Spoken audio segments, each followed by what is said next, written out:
진짜 전략 김우식 전문가와 함께합니다. 어서 오세요.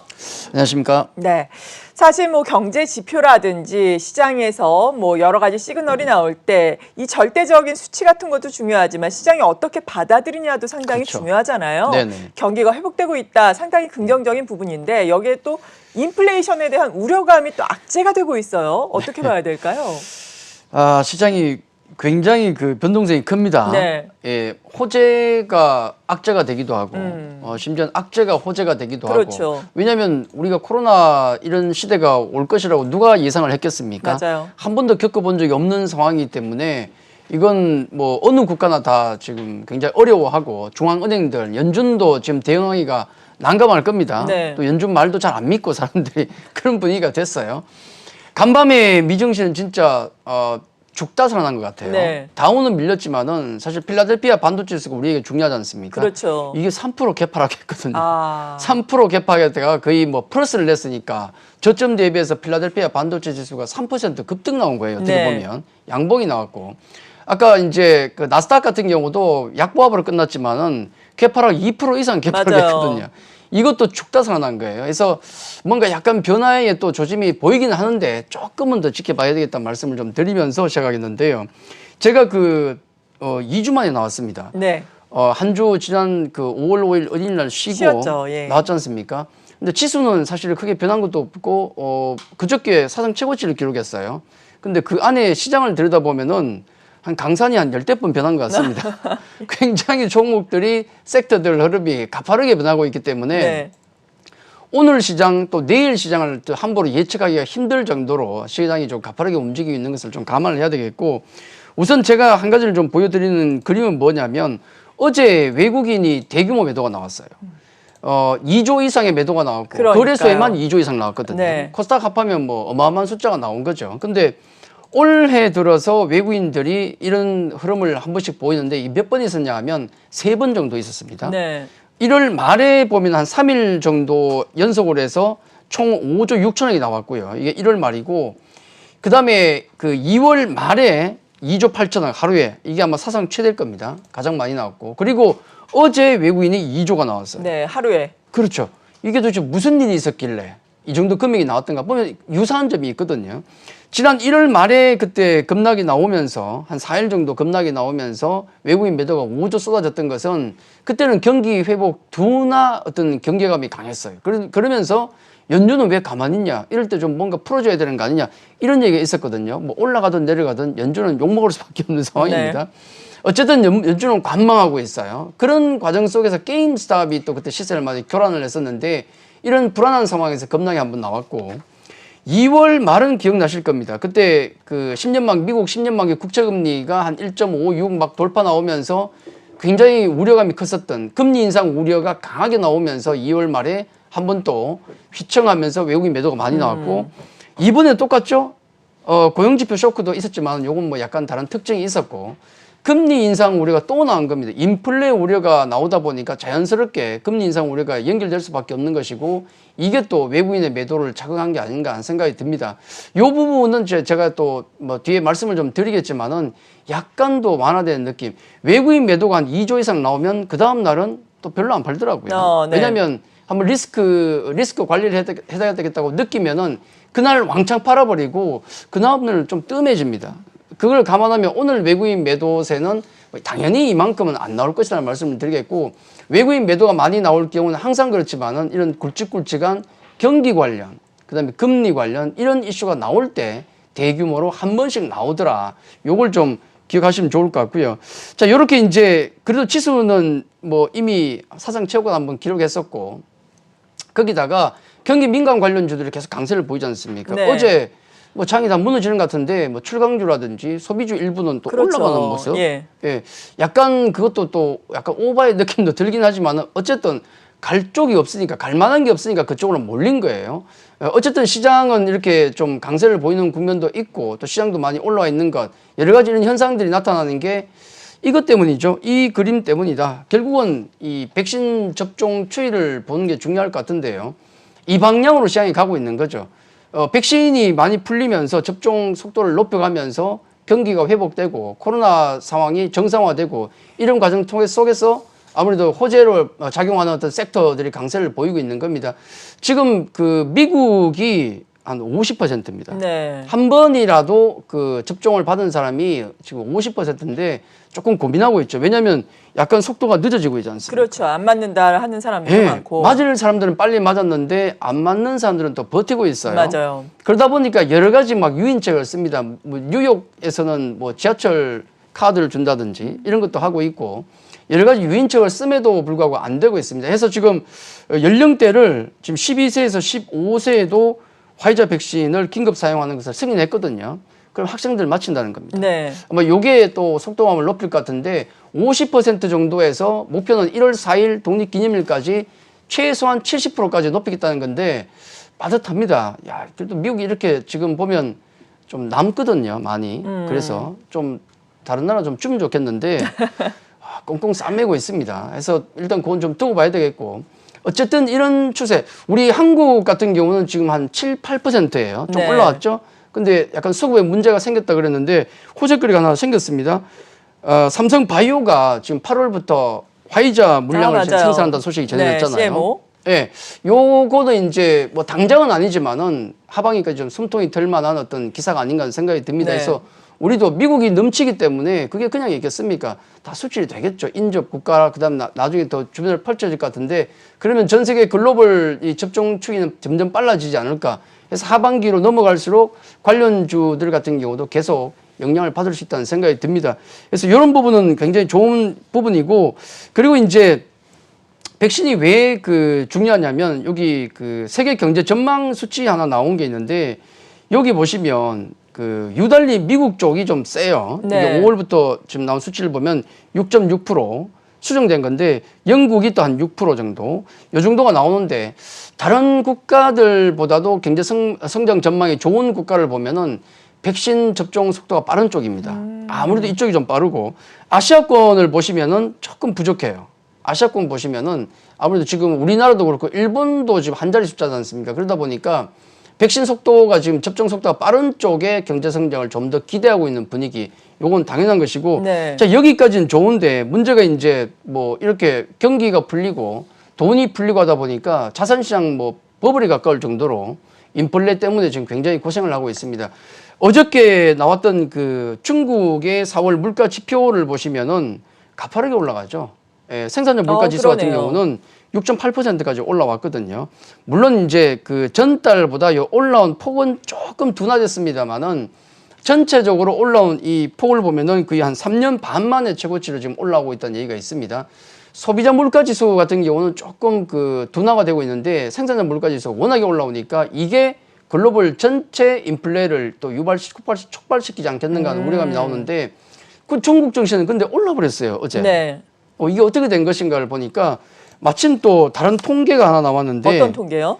중국의 고령화 사회가 빨라진다는 통계가 나왔다 그래요. 아. 그래서 중국 정책 당국이 어떤 대응이 있을 것이다 여기에 대한 그것 때문에 올라왔다고 얘기가 그렇죠. 있습니다. 뭐 출산에 대해서도 요즘 뭐 그렇죠. 정책 이야기 나오고 있고. 뭐 중국 같은 경우는 그 덕분에 올랐는데 근데 이제 어제 올라온 섹터를 보면 조금 특징적입니다. 그걸 네. 좀 말씀드리려고 하는 건데 어제 그 중국 증시가 이렇게 변동성이 컸지 않습니까? 빨갛게 마지막에 종가를 이제 올라왔었는데 그 과정을 통해서 빠진 종목을 보니까 네. 최근에 올라왔던 철강, 비철, 석유 쪽이 빠졌어요. 차익 실현 매물이 나왔나 그렇죠. 보네요. 이쪽이 빠졌고 올라온 쪽을 보니까 항공, 미디어, IT 바이오 약간 고생했던 쪽이 올라온 거예요. 그래서 이게 혹시나 또 어떤 그 시장 변화의 단초가 될지도 모르겠다는 생각은 듭니다. 물론 오늘까지 한번 확인을 해봐야 되겠죠. 네. 이 부분 확인 좀 필요할 것 같고 미국 같은 경우도 지금 인플레 때문에 엄청난 고생을 하고 있는데 지금 구인난 때문에 난리라고 그러고 원자재 가격 계속 오르니까 인플레 우려가 커질 수밖에 없어요. 근데 그렇죠. 연준의 스탠스는 똑같습니다. 지난번에 야 뭔가 연준에서 펌프질 좀 해야 되는 거 아니야라고 할 때도 가만히 있었고요. 지금 뭔가 또 약간 그 경고성 발언이라도 해야 되는 거 아닌가라고 할 때도 가만히 있어요 지금. 네. 어저께 그 브레이너드 그 미 연준 이사 같은 경우도 똑같은 얘기를 했습니다. 뭔 얘기냐면 현재 이슈화되고 있는 인플레이션이 지속되지 않을 것으로 보고 있다. 그래서 일시적인 인플레이션 위협 때문에 긴축을 하는 등의 과민 반응은 안 좋다. 좀 더 지켜보자는 거예요. 연준의 스탠스는 전혀 변화가 없는데 시장에서는 안 믿는 것 같습니다. 네. 시장 전문가들은 아니다. 이대로 있다가 뒤통수 맞을 수 있다라는 얘기를 계속 하고 있거든요. 그러다 보니까 뭐 인플레 우려, 금리 인상 우려가 계속 나오면서 시장이 출렁대는 게 아닌가. 뭐 저는 뭐 어느 쪽 말을 믿어야 될지 모르겠지만은 일단 연준 말을 좀 믿자고요. 뭐 오피셜이니까 공식 의견을 좀 믿고 가는 게 좋지 않을까 해서 뭐 제가 보는 전체 의견 같은 경우는 시장 전체가 망가진 것은 아직은 아니다. 시장 상승 추세가 무너진 것은 아니다라고 말씀드리고 싶은데 요 그림만 하나 보죠. 이 구리 가격인데 네, 요즘에 뭐 사상 최고 수준이죠. 더블입니다. 더블. 네. 바닥에서 지금 더블로 올라왔거든요. 구리 선물 가격 보시면은 이게 지금 가격 자체가 워낙 많이 올라서 파운드당 그 가격이 지금 더블로 올랐는데 이 관련주들이 뭐 비철 관련주도 많이 오르고 있지 않습니까? 그렇죠. 또 금속 관련주도 많이 오르고 또 이게 닥터 코프 아니겠습니까? 우리 경기를 바로 반영하는 어떤 그게 되겠는데 특히나 구리 가격은 전통적인 사용처보다도 지금은 전기차가 워낙 또 많이 생산되고 있으니까 네. 그거 관련 수요도 굉장히 많아요. 수요가 증가할 수밖에 없는 환경이라고 하더라고요. 그럼요. 그러다 보니까 구리 가격이 이렇게 올라갈 수밖에 없는 구조적으로 올라갈 수밖에 없는데 지금 차트를 보시면 단기적으로는 조금 또 부담이 될 수도 있는. 네. 만약에 계속 좀 뭐 우상향할 것으로 보는데 단기적으로 좀 많이 올라왔기 때문에 주춤한다 그러면은 이 관련주, 연동된 관련주들이 또 약간 움직일 수 있거든요. 그렇죠. 그런 부분은 우리가 좀 유심히 봐야 되지 않을까. 오늘 중국 증시에서 뭐가 움직이는지 네. 그리고 이런 원자재 가격들 동향 같은 경우도 지금은 좀 잘 살펴봐야 되지 않을까. 시장 전체적으로 본다 그러면은 뭐 이번 그 상황, 이런 그 금리 인상 관련 이슈 같은 경우가 하반기에도 계속 나올 겁니다. 그래서 시장은 굉장히 좀 터프해졌다, 좀 팍팍해졌다라고 보시면 좋을 것 같고, 다만 전체적인 시장의 어떤 상승 트렌드는 아직 끝난 것은 아니다. 해서 금리 인상을 견딜 수 있는 이런 좀 단단한 기업들, 이런 기업들, 그리고 오히려 그걸 수혜로 받아들일 수 있는 기업들, 이런 쪽에 관심을 가진다면 아직까지 시장은 끝난 것은 아니다. 그렇게 좀 말씀을 드리고 싶습니다. 네, 아마 개인 투자자들이 종목별로 보자면 가장 또 궁금하신 것이 삼성전자, SK하이닉스 어쩌냐 이런 부분일 것 같아요. 어제 외국인과 기관의 양매도가 두 종목 모두 나왔습니다. 외국인 같은 경우에는 거의 8천억 원 가까이 삼성전자를 순매도를 했고 기관도 삼성전자에 대해서 5천억 원 가까이 순매도를 했는데 이 물량을 개인들이 다 받았거든요. 1조 2천억 원 넘게 순매수를 했잖아요. 믿음이 아직도 있는 거예요. 여기에 대해서 어떻게 생각을 하세요? 무섭네요. 삼성전자 8만 원이 안 깨졌으면 좋겠고 SK 하이닉스 같은 경우는 단기적으로 좀 빠질 만큼 빠진 것 같습니다. 네. 근데 단기 반등 이후에 좀 봐야 되는데 우리가 반도체 관련주들이 바로 몇 주 전까지만 해도 굉장히 좋았어요. 그렇죠. 그렇죠. 근데 이제 돌아보니까 지금 우리가 가장 관심을 받고 지금 초점을 많이 맞추고 있는 쪽이 어디입니까? 앞으로 경기가 풀리면서 소비가 늘어나고 네. 외출을 하고 이런 쪽으로 보지 않습니까? 그렇죠. 소비주들. 언택트 관련주들 같은 경우가 지금 좀 고전을 하고 있어요. 근데 반도체 관련도 최근에 노트북 같은 경우가 이렇게 많이 팔 줄 누가 알았겠어요? 네. 이 반도체 수요가 이렇게 늘어날 줄 누가 알았겠습니까? 근데 지금 갑자기 분위기가 바깥쪽으로 외출을 하고 그런 소비 쪽으로 바뀌다 보니까 관련주들이 좀 주목을 못 받고 있거든요. 이런 부분 같은 경우는 당분간은 좀 지속되지 않을까 하는 생각이 들고, 다만 삼성전자 같은 경우는 다른 부분도 있지 않습니까? 다른 부분도 분명히 있거든요. 그래서 8만 원만 좀 안 깨진다 그러면은 저는 뭐 홀딩 쪽으로 보고 있습니다. 네. 8만 원 좀 안 깨졌으면 좋겠어요. 그 부분 좀 말씀드리겠고, 오늘 그 관심 종목 제가 이렇게 한 2주 만에 나오면서 조금 정리를 하면 좀 보여드리고 있는데, 이 중에서 하이브, SM, 그다음에 대주제재료, NC소프트, 현대차 한 5개 종목만 간단히 언급을 좀 네. 드리겠습니다. 지금 가장 잘 나가는 게 경기민간 가치주죠. KB금융, 현대건설, 현대제철 이런 쪽이 잘 나가고 호텔 신라 모두투어도 잘 나가고 있지 않습니까? 네. 다 모두 아까 말씀드렸던 경기 회복과 코로나로부터 회복될 때 좋아지는 종목군들입니다. 예. 지금 우리가 어떤 종목을 관심을 가져야 될 것인가를 생각하면 전 두 가지라고 봐요. 뭐 가치주 쪽이다, 아니면 경기 민감 쪽이다, 아니면 뭐 성장주 쪽이다. 그렇게 보는 것보다도 성장주가 그러면 아예 이제 물 건너가는가? 그건 아닌 것 같아요. 두 가지를 봐야 되는데 네. 우선은 이제 경기 회복, 코로나 정상화와 관련된 종목들은 앞으로 계속 봐야 될 것 같아요. 이건 뭐 KB금융도 되고 현대건설, 현대제철도 됩니다만은 단기적으로 좀 급등한 종목들은 좀 경계를 했으면 좋겠어요. 관련주라도 중기로 좀 계속 관심을 가졌으면 좋겠고, 그 다음에 코로나 회복주도 마찬가지죠. 계속 관심을 가져야 되는데, 그러면 성장주는 꽝이냐? 우리가 성장주가 왜 요즘은 굉장히 힘듭니까? 밸류가 높은 기업들 아닙니까? 네. 그럼 밸류가 높으면 밸류가 싸지면 되겠네요. 밸류가 싸지는 방법은 두 가지입니다. 실적이 더 좋아지든지 제일 빠른 건 하락하든지 그렇죠. 가격이. 주가가 예. 빠지든지. 성장주가 가만히 주가가 있으면 위험한데 주가 빠져버리면 밸류가 싸진 거 아닙니까? 해서 네. 성장주 중에서 실적이 올라가는 종목, 더 강해지는 종목이거나 아니면 주가가 급락이 나오는 종목은 괜찮습니다. 접근하셔도. 그런 건 문제가 없어요. 이런 관점에서 접근하시면 될 것 같은데 그중에서 이제 뭐 하이브와 SN 같은 경우는 이런 관점입니다. 이것도 똑같이 코로나 회복에 따라서 콘서트가 네. 올해 열릴 거 아닙니까? 이미 몇 주 전부터 유럽에서 시험을 했어요. 한 3,000명, 5,000명을 모아두고 검사를 받고 나서 마스크를 끼고 거리두기는 안 하고 예. 빽빽한 상태에서 실내에서 해보니까 안 걸리더라는 겁니다. 예. 아니 사실 그렇게 해서 걸릴 것 같으면 우리 지하철 9호선 다 걸렸게요 벌써. 하긴. 네. 그렇죠? 뭐냐면 우리가 심리적으로 위축돼 있을 뿐이지 그런 방역 수칙만 잘 지키면 콘서트가 이미 가능한 시점으로 가고 있어요. 예, 그렇게 놓고 보면 관련주들 계속 보면 좋겠고 하이브는 오늘 새벽에 나왔죠. MSCI 지수에 편입이 됐습니다. 네. 몇 개 종목 함께 편입이 됐고 SM은 사실 왜 집어넣냐 오랜만에 제가 말씀드립니다. 하이브만 요즘 제가 좀 강조를 많이 부진하죠. 드렸잖아요. 근데 SM은 오랜만에 말씀드리는데 왜냐하면 SM은 엔터주 중에서 사실 꼴찌 기업에 가까워요. 굉장히 상황이 안 좋습니다. 이번에도 또 이상한 일, 지난번에 토요일인가요? 그것이 알고 싶다에도 등장하더라고요. 그랬나요? 예, 그것이 알고 싶다에 나오면 별로 좋은 거 아니잖아요. 그럼요. 예, 뭐 유령 작사가 이런 걸로 또 나오더라고요. 예. 지난번에 세금도 200억 두드려 맞았죠. 그렇죠. 뭐. 또 이수만 회장 또 항상 나오지만 라이크 기획 자회사, 또, 예. 또 얘기 나오고 여러 가지 안 좋은 얘기가 나오고 있어요. 근데 왜 SM을 지금 얘기하는가? 이유는 뭐냐면 이런 수많은 악재들이 나옴에도 불구하고 안 깨지는 주가가 있어요. 3만 원 안 깨고 있습니다. 네. 이유가 있겠죠.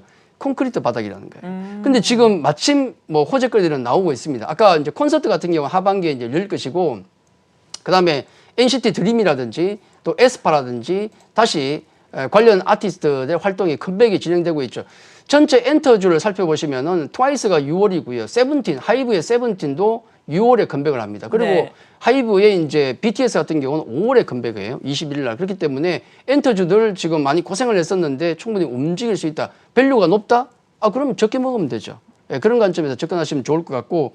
그리고 이제 대주전자 재료 같은 경우 2차 전지 다 버려야 되느냐? 뭐 그렇지는 않습니다. 다 버리실 필요는 없고 실적 모멘텀이 강력한 종목 그리고 주가가 또 떨어져 있는 종목들은 관심 가져도 돼요. 최근에 밀렸지 않습니까? 네.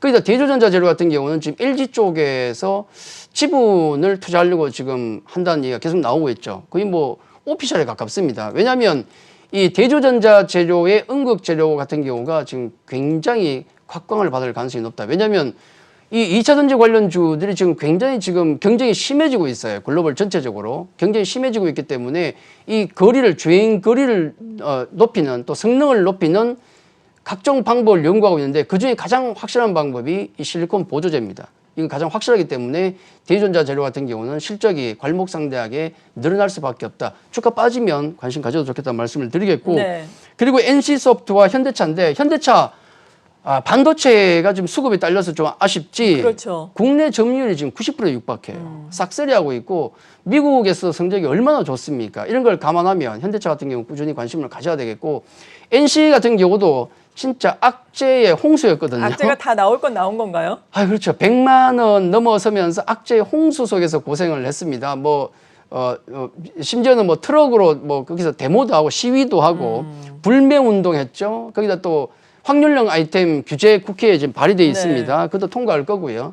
또 실적도 보니까 작년 분기 작년 분기 대비해서 2천억이 넘었었는데 이번 분기 뚜껑을 열어보니까 560억 쇼크가 나왔거든요. 근데 그 내용을 들여다보니까 큰 문제는 없더라. 특히 이제 중요한 건 뭐냐면 이런 게임주 또 그다음에 바이오주는 가장 중요한 게 신작과 신약이 중요하잖아요. 네, 그렇죠. 지금 NC의 신작 같은 경우가 드디어 연기됐던 게 하나가 픽스됐고 날짜가 픽스됐고 또 컨퍼런스 콜에서 얘기할 때 가장 최대 기대작인 불소2가 6월까지 나올 가능성이 높다라고 지금 회사에서 언급을 하고 있거든요. 그러면 모든 악재들을 이제 뒤로 하고 드디어 이제 새로운 모멘텀을 향해서 가는 구간이 아닌가 주가 많이 떨어져 있거든요. 네. 관련해서 고생했던 종목들도 단기적으로 한번 관심을 가져보는 것도 괜찮겠다 그렇게 말씀을 드리겠습니다. 네, 어제 시장이 어려운 가운데서도 개인들은 또 거래소 시장에서 3조가 넘게 또 순매수를 했거든요. 그만큼 아직도 주식에 대한 관심이 높다, 현금 여력이 크다라는 걸 보여주는 또 반증이 아닐까 싶은데 그렇죠. 오늘 장 어떻게 대응하면 좋을까요? 아직 우리 주머니에는 68조가 남아 있습니다. 네, 고객 예탁금. 엄청나게 많더라고요. 네. 근데 이제 우리 개인 투자자분들이 많이 당연히 영리해지셨어요. 아, 그럼요. 막연히 물량을 받아주진 않고 네. 적당히 팔았다 샀다를 적당히 잘 하시는 것 같더라고요. 그래서 충분히 이번 위기도 극복할 수 있겠다. 다만 이제 너무 급등한 종목들, 뭐 소재주든 아니면 뭐 또 성장주 올라갈 때든 급등할 때 따라잡는 것만은 좀 자제하자. 그때 네. 거의 100% 물립니다. 그것만 조심하시면 될 것 같고, 아까도 말씀드렸지만은 뭐 금리 관련주 중기적으로 관심 가지시고 성장주를 다 버리지 마시고 성장주 중에서 실적 전망이 탁월한 종목이나 또 급락 나온 종목들은 다시 매수하셔도 됩니다. 그런 관점에서 조금 트레이딩 바이 개념으로 당분간은 좀 가시는 게 괜찮지 않을까 그렇게 말씀드리겠습니다. 네, 지금까지 진짜 전략 김우식 전문가와 함께했습니다. 고맙습니다.